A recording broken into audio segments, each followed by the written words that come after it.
Hello good morning students. आज हम differentiation का ही एक नया टॉपिक पढ़ने वाले हैं। डिफरेंशिएशन आज ख़त्म हो जाएगी और that is called applications of differentiation.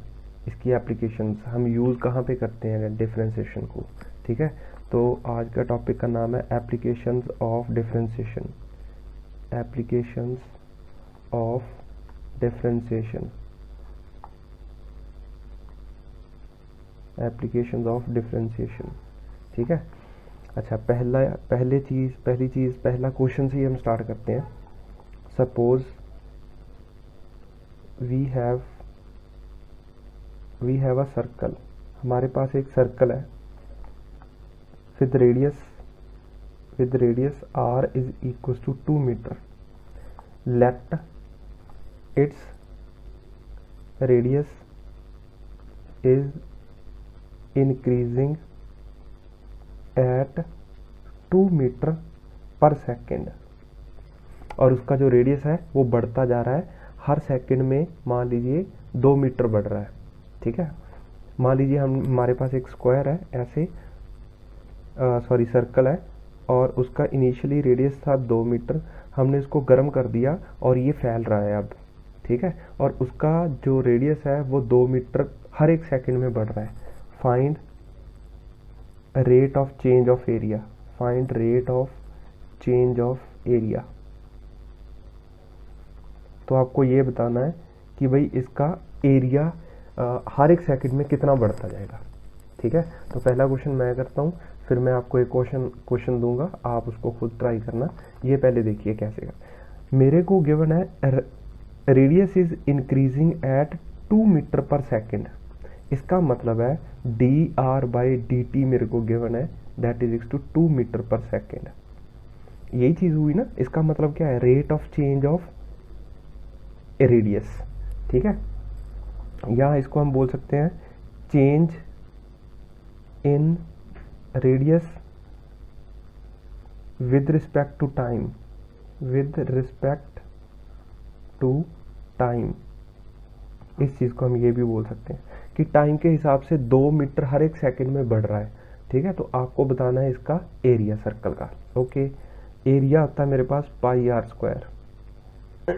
अब मेरे को ये चीज़ चाहिए D A by D T. दोनों तरफ डिफ्रेंशिएट करेंगे हम विद रिस्पेक्ट टू टी।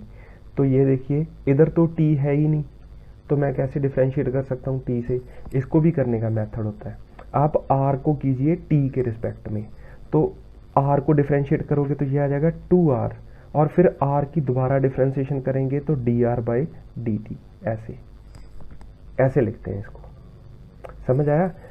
जो आर स्क्वायर था, आर स्क्वायर की डिफ्रेंशिएशन की तो 2r बन गया। ये तो समझते हो ना आप, 2 आगे आ जाएगा, r की पावर 1 रह जाएगी।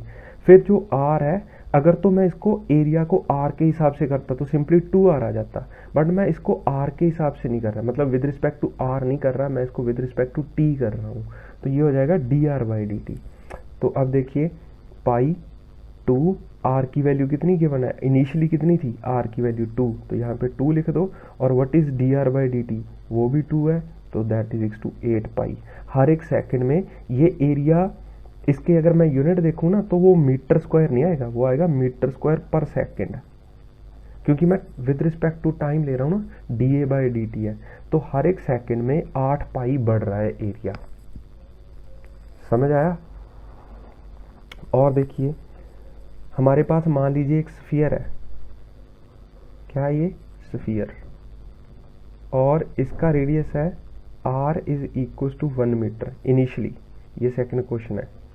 और इसका जो रेडियस है वो इंक्रीज कर रहा है, रेडियस इज इंक्रीजिंग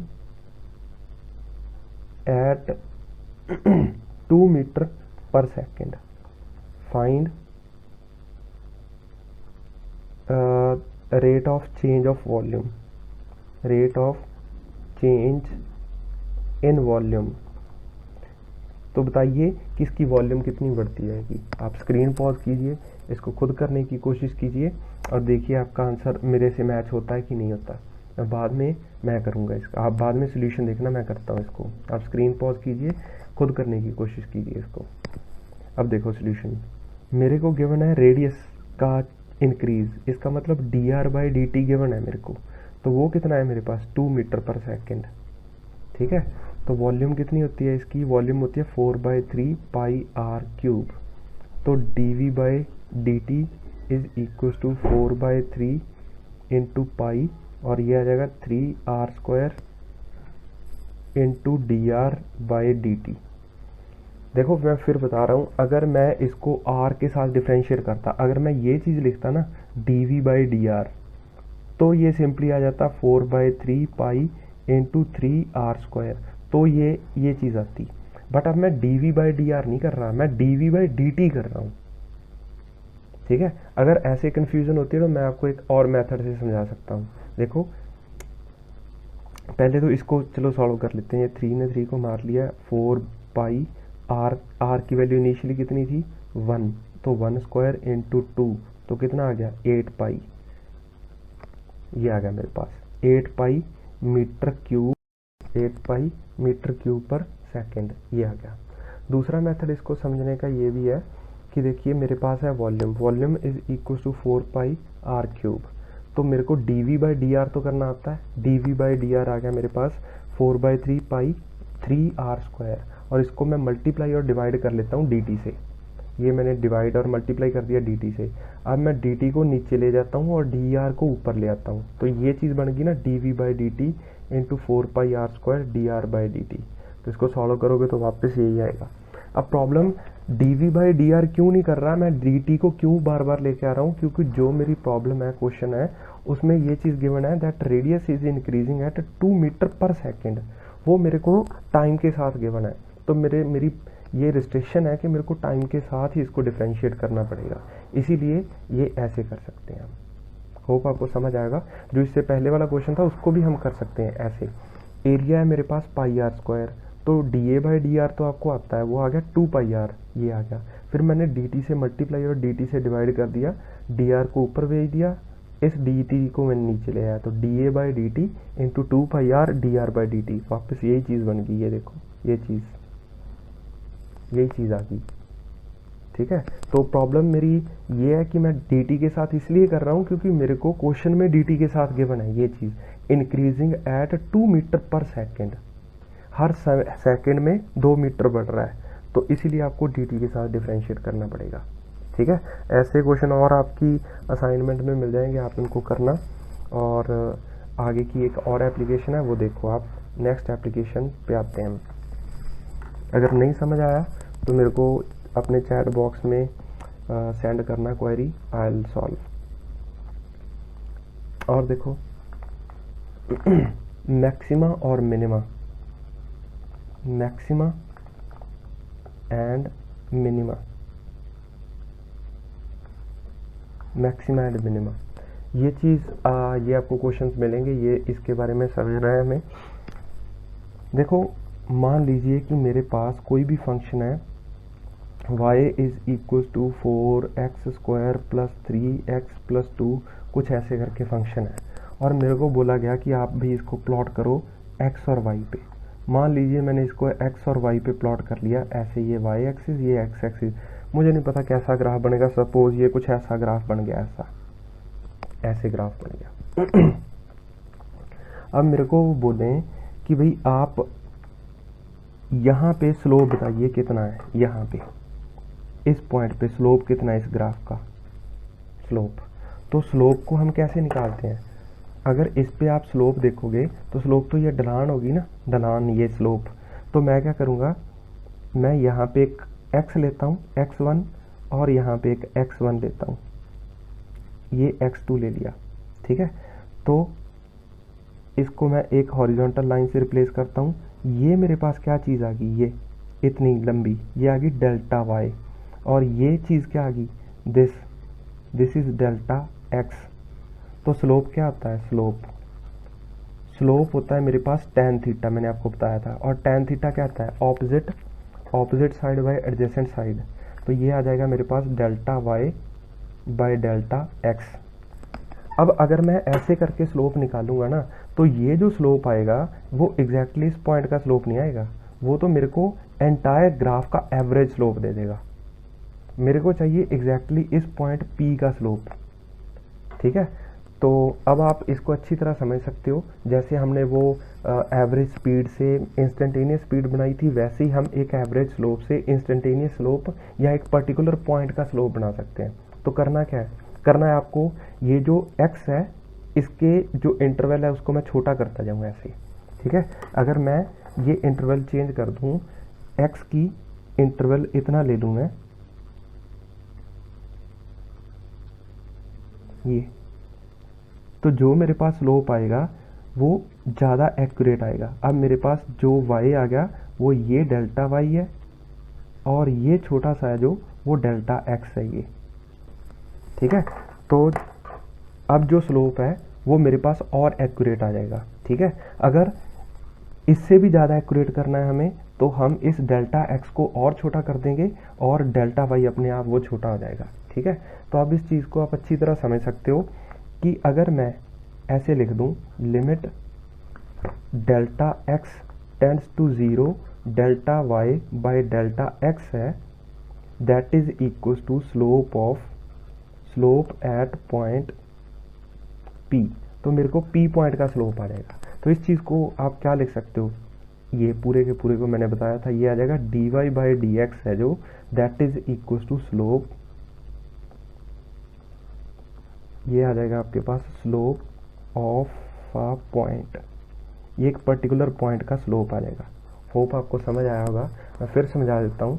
मान लीजिए कि मेरे पास एक ग्राफ है, ऐसे कोई भी ग्राफ है, मुझे इस पॉइंट का स्लोप पता करना है, इस पॉइंट P का, ठीक है।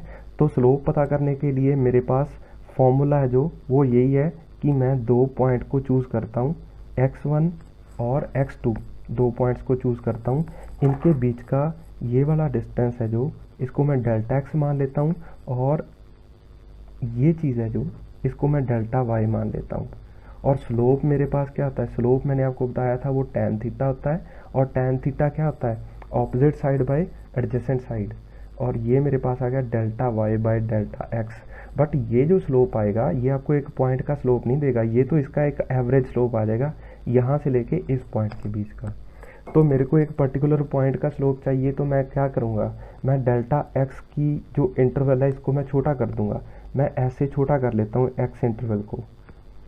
अब जो मैं स्लोप लूँगा इससे ऐसे, ये डेल्टा y और ये डेल्टा x लेके, तो मेरे को और एक्यूरेट स्लोप मिलेगा। तो कोई बच्चा कहता है सर हम इसको अगर और छोटा कर दें तो मेरे को और एक्यूरेट स्लोप मिलेगा, बिल्कुल मिलेगा। अब मैंने इसको और छोटा कर दिया डेल्टा x को, ये डेल्टा x, ये जो ब्लैक दो लाइंस दिख रही हैं, डेल्टा x हो गया मेरे पास ये, और डेल्टा y हो गया ये। अब जो स्लोप आएगा इतनी कर्व का वो और एक्यूरेट आएगा।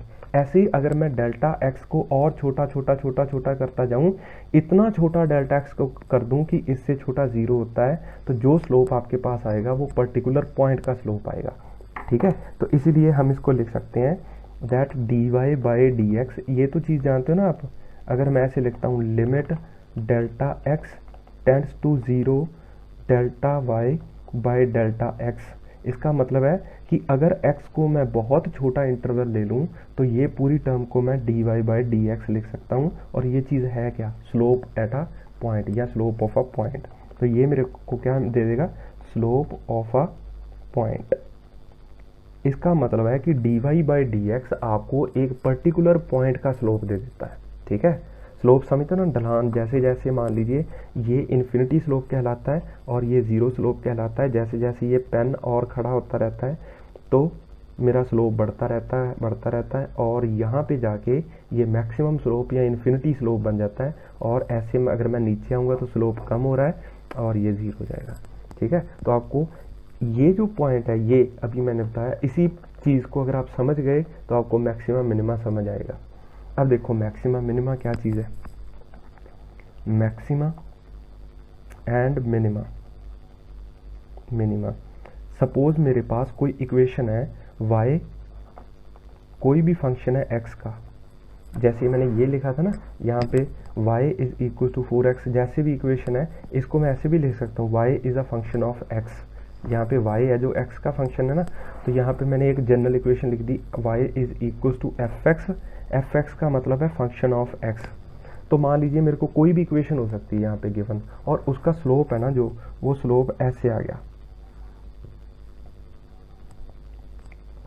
ऐसे मान लीजिए ऐसे आ गया, ये इसका प्लॉट हमने किया, इसको प्लॉट किया तो ये कुछ ऐसे आ गया। देखो ये पॉइंट है जो बिल्कुल टॉप पे पॉइंट, इसको अगर मैं जूम करके आपको दिखाऊं ऐसे, तो ये बिल्कुल एक छोटे से पॉइंट पे स्ट्रेट लाइन है, और ये जो पॉइंट है इसको भी अगर हम जूम कर लें तो ये भी एक आपके पास स्ट्रेट लाइन आ जाएगी, ठीक है। तो स्ट्रेट लाइन का स्लोप कितना आता है, 0। तो मान लीजिए मेरे पास y is equal to 2x² plus 3x plus 2 ऐसे कोई इक्वेशन थी, और आपको पूछा जाए कि बताइए अगर मैं x की क्या वैल्यू पुट करूं कि y की वैल्यू मिनिमम आ जाए। इसको मैं माइनस ले लेता हूं ताकि कन्फ्यूज़न हो, थोड़ी सी ये कन्फ्यूजिंग इक्वेशन बने। आपको बोला गया कि हम x की क्या वैल्यू पुट करें कि y की वैल्यू मैक्सिमम आ जाए या मिनिमम आ जाए। तो मेरे को बेसिकली इसी चीज़ पे अगर मैं इस पॉइंट को नोटिस करता हूँ तो इस चीज़ का स्लोप क्या है, ये स्ट्रेट लाइन है, स्ट्रेट लाइन का स्लोप कितना आता है, स्लोप 0, स्लोप 0 है इस पॉइंट का। तो अगर मैं इस इक्वेशन को dy/dx लिखता हूँ और इसको मैं 0 के बराबर पुट करता हूँ, तो इसका मतलब मैं x की वो वैल्यू की बात कर रहा हूँ जहाँ पे स्लोप 0 है, और स्लोप 0 कहाँ पे है, P पॉइंट पे या Q पॉइंट पे, ठीक है। देखो और देखो दोबारा समझो, y is equal to 2x² minus 3x plus 2 ये इक्वेशन है मेरे पास। अगर मैं इसको डिफ्रेंशिएट करूँ, dy/dx है मेरे पास, और ये कितना आ गया 4x माइनस 3, ये आ गया मेरे पास।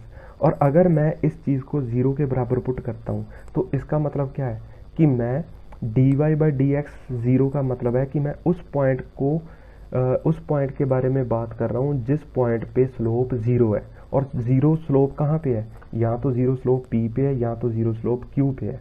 तो 0 स्लोप का मतलब है कि मेरे को x की वो वैल्यू मिल जाएगी जहाँ पे स्लोप 0 है। तो x की कितनी वैल्यू आ गई, 4x is equal to 3, x is equal to 3/4। तो x की मेरी 3/4 वैल्यू आ गई। तो ये वैल्यू है, या तो ये वैल्यू है 3/4 या ये वैल्यू है 3/4, क्योंकि दोनों ही पॉइंट पे x इज इक्वल टू 3/4, और यहाँ पे या इसको 3/4 नहीं लिखते, इसको मैं x1 मानता हूँ, इसको x2 मानता हूँ। मुझे नहीं पता कौन सी 3/4 है, बट ये चीज़ पक्का है कि यहाँ दो पॉइंट्स पे x की वैल्यू 3/4 है। अब मेरे को ये कैसे पता चलेगा कि ये 3/4 है कि ये 3/4 है, क्योंकि दोनों जगह पे स्लोप 0 है। मैंने 0 स्लोप पॉइंट किया ना, तो दोनों जगह पे 0 स्लोप मिल रहा है। अब 0 स्लोप ये वाला है कि ये वाला है, ये नहीं पता। अब इसको चेक करने के लिए देखिए, अगर मैं इससे थोड़ा सा आगे चलता हूँ तो मैं नीचे की तरफ मूव करने लग जाऊँगा ऐसे, और यहाँ से मैं थोड़ा सा आगे चलूँगा तो ऊपर की तरफ मूव करने लग जाऊँगा। इसका मतलब यहाँ पे जो स्लोप है वो डिक्रीज कर रहा है इसके बाद, और यहाँ पे स्लोप इंक्रीज कर रहा है, ठीक है। तो ये है जो, वो इसे बोलते हैं हम negative rate of change of slope, change of slope. मतलब इस पॉइंट के बाद का जो स्लोप है वो डिक्रीज कर रहा है। मतलब rate of change of slope क्या है, स्लोप नहीं, rate of change of slope. Slope कैसे वेरी कर रहा है, स्लोप वेरी कर रहा है डिक्रीज होके, मतलब इसका स्लोप डिक्रीज कर रहा है, तो ये नेगेटिव है। और यहाँ पे इसके बाद आगे मैं चलूंगा तो स्लोप इसका बढ़ रहा है ऊपर की तरफ, rate of change of slope क्या है, पॉजिटिव, ठीक है। तो ये जो इक्वेशन थी ना मेरे पास, ये वाली इक्वेशन, इसको मैं एक बार फिर डिफरेंशिएट करता हूँ। डिफरेंशिएट करने के बाद अगर वो वैल्यू पॉजिटिव आए, ठीक है, तो मतलब मैं इस पॉइंट पे था, और इसको बोलेंगे हम मिनिमा। मिनिमा इसे बोलते हैं हम लोकल मिनिमा। ये खैर बड़ी बात है, बाद की बात है। अब आप सिंपली इसको कह सकते हो मिनिमा, और ये पॉइंट है मैक्सिमा। मैक्सिमा, मैक्सिमम समझते हो कि पूरे कर्व के अंदर सबसे हाईएस्ट पॉइंट कौन सा है, ये, और सबसे लोएस्ट मान लो ये है, ठीक है। मान लो ये एक ग्राफ यहाँ से स्टार्ट होता है, ये नहीं था इसमें, तो ये लोएस्ट पॉइंट आ गया, ठीक है। तो आपको मैक्सिमा या मिनिमा लेने के लिए इस इक्वेशन को दोबारा डिफरेंशिएट करना पड़ेगा। दोबारा डिफरेंशिएट करने का मतलब होगा कि मैं rate of change of slope की बात कर रहा हूँ। ये तो आपको स्लोप देगा ना, एक बार फिर डिफरेंशिएट करोगे तो rate of change of slope आएगा आपके पास। तो मैं देखो इसको कैसे डिफरेंशिएट करते हैं दोबारा। ये आ जाएगा d²y/dx², इसको ऐसे लिखते हैं। फिर इसको डिफरेंशिएट करो तो 4x की डिफरेंशिएशन क्या आ जाएगी, 4, -3 की डिफ्रेंशिएशन क्या आ जाएगी 0, तो मतलब ये 4 आ गया। 4 है तो मतलब ये पॉजिटिव है, ठीक है। पॉजिटिव है तो इसका मतलब जिस पॉइंट की मैं बात कर रहा था वो मिनिमम पॉइंट था, क्योंकि इसके बाद का स्लोप पॉजिटिव आ रहा है और ये भी वैल्यू मेरी पॉजिटिव है, इसलिए x की वैल्यू ये 3/4 है। तो मेरे को ये मिनिमा पता चल गया इसका, ठीक है। ऐसे निकालते हैं। समझ आया क्या है मैक्सिमा मिनिमा? दोबारा देख लीजिए इसको। पहले तो हमने इसको डिफरेंशिएट किया इक्वेशन को, और डिफरेंशिएट करने के बाद मेरे को एक पॉइंट का स्लोप चाहिए था, तो मैंने ये dy/dx कर लिया, ठीक है। तो उस पर्टिकुलर पॉइंट का स्लोप आ जाएगा। अगर मैं dy/dx की वैल्यू 0 पुट कर दूं, इसका मतलब ये स्लोप 0 है। तो स्लोप 0 कहाँ पे है? जैसे इस कर्व को देखें तो स्लोप 0 कहाँ पे है? या तो इस पॉइंट पे स्लोप 0 है या तो इस पॉइंट पे स्लोप 0 है। इसका मतलब जब मैं डिफरेंशिएट करके 0 के बराबर पुट करता हूँ तो मेरे को या तो इस पॉइंट की वैल्यू पता चल जाएगी x की, या इस पॉइंट की वैल्यू पता चल जाएगी। अब मैंने इसको dy/dx किया और इसको 0 के बराबर पुट किया, इसका मतलब मैं उस पॉइंट की बात कर रहा हूँ जहाँ पे स्लोप 0 है, और 0 स्लोप 2 पॉइंट पे है, या तो यहाँ पे है या तो यहाँ पे है। तो मैंने इसको एक बार डिफरेंशिएट किया, 0 के बराबर पुट किया, x की वैल्यू 3/4 आ गई। अब कन्फ्यूज़न ये है कि ये वैल्यू x की 3/4 है कि ये वैल्यू x की 3/4 है। तो हमने क्या किया, इसको एक बार फिर डिफरेंशिएट किया। डिफरेंशिएट करने के बाद अगर ये वैल्यू d²y/dx² की वैल्यू पॉजिटिव आ जाए तो वो मिनिमा होता है, अगर वो नेगेटिव आ जाती है ये वैल्यू तो वो मैक्सिमा होता, ठीक है। ये मिनिमा रिप्रेजेंट करता है, मिनिमा। और इसका रीज़न क्या मैंने आपको बताया कि ये मिनिमा है। इसका क्यों? क्योंकि ये वैल्यू पॉजिटिव आ गई। पॉजिटिव का मतलब है कि rate of change of slope positive है, तो जब हम नीचे से ऊपर जाएंगे तभी तो स्लोप बढ़ेगा, पॉजिटिव आएगा। और अगर मैं ऊपर से नीचे आता हूँ तो rate of change of slope कैसे वेरी कर रहा है? नेगेटिव, घट रहा है स्लोप। और नीचे से मैं ऊपर जाता हूँ तो स्लोप कैसे वेरी कर रहा है? बढ़ रहा है। अगर स्लोप बढ़ रहा है, ये चीज़ आपको बताती है कि स्लोप बढ़ रहा है, और बढ़ता स्लोप कहाँ से है? जब हम नीचे से ऊपर जाओगे, इसका मतलब आप मिनिमा पे बैठे थे। और अगर ये वैल्यू नेगेटिव आ जाती है, इसका मतलब स्लोप कैसे वेरी कर रहा है? नेगेटिव, मतलब कम हो रहा है। कम कब होगा? जब आप ऊपर से नीचे आओगे। तो अगर तो डबल डिफरेंशिएट करने के बाद एक बार डिफरेंशिएट किया और फिर उसी इक्वेशन को, इस इक्वेशन को डिफरेंशिएट किया, तो फिर आपका नेगेटिव आया, तो नेगेटिव डबल डिफरेंशिएट करके अगर आपको नेगेटिव वैल्यू मिलती है तो वो क्या होता है? मैक्सिमा। और अगर आप डबल डिफरेंशिएट करके आपके पास पॉजिटिव वैल्यू आती है तो वो आपको क्या देगी? मिनिमा। होप आपको समझ आया होगा। फिर भी मैं एक क्वेश्चन करवाता हूँ आपको बार बार ये ग्राफ्स ड्रॉ करने की ज़रूरत नहीं है, ये तो समझाने के लिए मैंने किया था।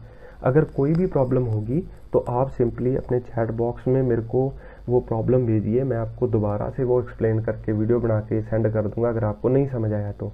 अगर कोई छोटी मोटी प्रॉब्लम है तो मैं ऐसे ही टेक्स्ट में लिख के आपको बता दूंगा, बट आप पूछिए ज़रूर अगर कोई प्रॉब्लम है तो। जैसे मान लीजिए आपके पास है y = -3x² + 4x + 2 सपोज ये, और आपको बोला जाए फाइंड मैक्सिमा और मिनिमा, कि भैया आपको मैक्सिमा या मिनिमा कहाँ पे मिलेगा। तो आप क्या करोगे? सिंपली इसको dy/dx को डिफरेंशिएट करोगे तो कितना आ जाएगा? -6x + 4, ठीक है। और इसको आप 0 के बराबर पुट करोगे, तो 0 के बराबर पुट किया तो ये कितना आ गया? -6x + 4। 0 के बराबर पता क्यों पुट किया? समझ आया? क्योंकि मैं उस पॉइंट की बात कर रहा हूँ जहाँ पे स्लोप 0 है, और स्लोप 0 कहाँ पे होता है? मैक्सिमा पे या मिनिमा पे। और इस इक्वेशन को जब मैंने इसको डिफरेंशिएट किया तो ये आ गया, इसको 0 के बराबर पुट किया तो ऐसे, तो ये आ गया 4 = 6x। तो x की वैल्यू क्या आ गई? 2/3। अब x = 2/3 पे मैक्सिमा है कि मिनिमा है ये नहीं पता। अब इसको पता करने के लिए ये तो पता चल गया x/2 पे आइदर मैक्सिमा है और मिनिमा है, बट क्या है ये नहीं पता। अब ये मैक्सिमा है कि मिनिमा, इसको चेक करने के लिए क्या करेंगे? d²y/dx² ऐसे लिखेंगे और इस इक्वेशन को दोबारा से डिफरेंशिएट कर देंगे। -6x की डिफ्रेंसिएशन क्या आ जाएगी, -6 प्लस 4 की आ जाएगी 0। तो देखिए ये नेगेटिव आ गया, नेगेटिव आ गया तो मतलब ये क्या चीज़ है, मतलब ये है मैक्सिमा। ठीक है, क्योंकि मैं इस पॉइंट पे खड़ा था और मैंने rate of change of slope के बारे में बात की। ये चीज़ क्या है, rate of change of slope, change of slope कि स्लोप x के हिसाब से कैसे चेंज हो रहा है, वो आया मेरे पास नेगेटिव। नेगेटिव का मतलब है घट रहा है, घट रहा है तो मतलब मैं ऊपर से कहीं नीचे आ रहा हूँ, इसका मतलब ये मैक्सिमा है। तो ये मेरे पास मैक्सिमा आ गया। और कहाँ पे मिलता है आपको मैक्सिमा, 2/3 पे। होप आपको समझ आया होगा मैंने क्या कहने की कोशिश की है। मैंने आपको 3 एप्लीकेशन बताई हैं, ठीक है। आप इनको सॉल्व कीजिए, जो आपकी असाइनमेंट में क्वेश्चन है, जो भी प्रॉब्लम है मेरे से पूछिए। अगर उसका फिजिकल मीनिंग नहीं समझ आता तो भी पूछिए। ये मैं आपको सिंपली भी बता सकता कि भाई ऐसे ऐसे करो तो आपको ये, अगर पॉजिटिव आ जाए तो मैक्सिमा, अगर पॉजिटिव आ जाए तो मिनिमा है, अगर नेगेटिव आ जाए तो मैक्सिमा है। बट मैंने आपको वैसे नहीं बताया, मैंने आपको डिटेल में समझाने की कोशिश की कि ये जो मैथमेटिकल चीज़ हम बोल रहे हैं इसका फिजिकल मीनिंग क्या है, क्यों इसको ये 0 के बराबर रखते हैं, क्यों नेगेटिव आता है तो मैक्सिमा है, क्यों पॉजिटिव आता है तो मिनिमा है। ठीक है, तो अगर कोई भी दिक्कत है आपको तो प्लीज़ मेरे को बताइए, आप I will solve your problem. ठीक है, थैंक यू।